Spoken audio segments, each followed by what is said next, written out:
ஊழியர் வருங்கால வைப்பு நிதி அமைப்பின் EPS 95 ஓய்வூதிய திட்டம் குறித்து ஒரு பெரிய செய்தி வந்துள்ளது.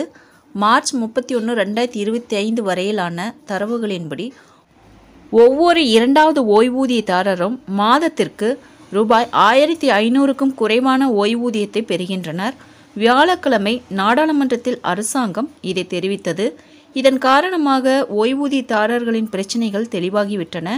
இப்போதெல்லாம் பணவீக்கம் மிகவும் அதிகரித்து இவ்வளவு குறைந்த ஓய்வூதியத்துடன் வாழ்வது கடினமாகிவிட்டது. ஓய்வூதியம் அதிகரிக்கப்படுமா இல்லையா என்று மக்கள் சிந்திக்க தொடங்கியுள்ளனர். மறுபுறம் 0.65% ஓய்வூதியதாரர்கள் மட்டுமே ரூபாய் 6000க்கும் அதிகமான ஓய்வூதியத்தை பெறுகிறார்கள்.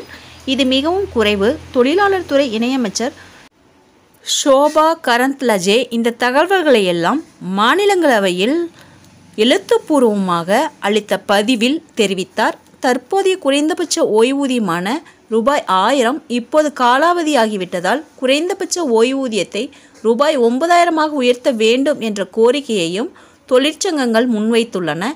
இந்த திட்டத்தில் மொத்தம் 81,48,490 ஓய்வூதியதாரர்கள் இணைந்துள்ளனர். 49,15,416 அதாவது பாதிக்கும் மேற்பட்டவர்கள் ரூபாய் 1500க்கும் குறைவாகவே பெறுகிறார்கள்.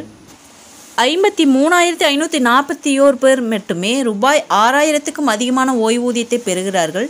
78,69,580 ஓய்வூதியதாரர்கள் ரூபாய் 4000க்கும் குறைவாகவே பெறுகிறார்கள்.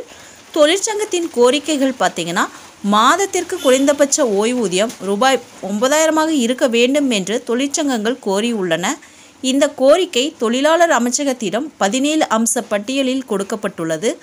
ஓய்வூதியம் மற்றும் நிதி நிலைமை 2023-24 ஆண்டில் ஓய்வூதியத்திற்காக ரூபாய் 23,027.93 கோடி வழங்கப்பட்டது.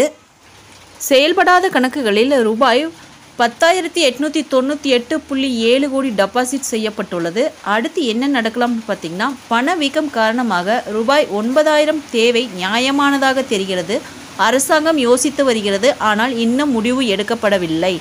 ஃப்ரெண்ட்ஸ், இந்த தகவல் உங்களுக்கு யூஸ்ஃபுல்லாக இருந்தால் என்னோட சேனலை சப்ஸ்கிரைப் பண்ணுங்கள், லைக் பண்ணுங்கள், மற்ற நண்பர்களுக்கும் இந்த வீடியோவை ஷேர் பண்ணுங்கள். தேங்க்ஸ் ஃபார் வாட்சிங்.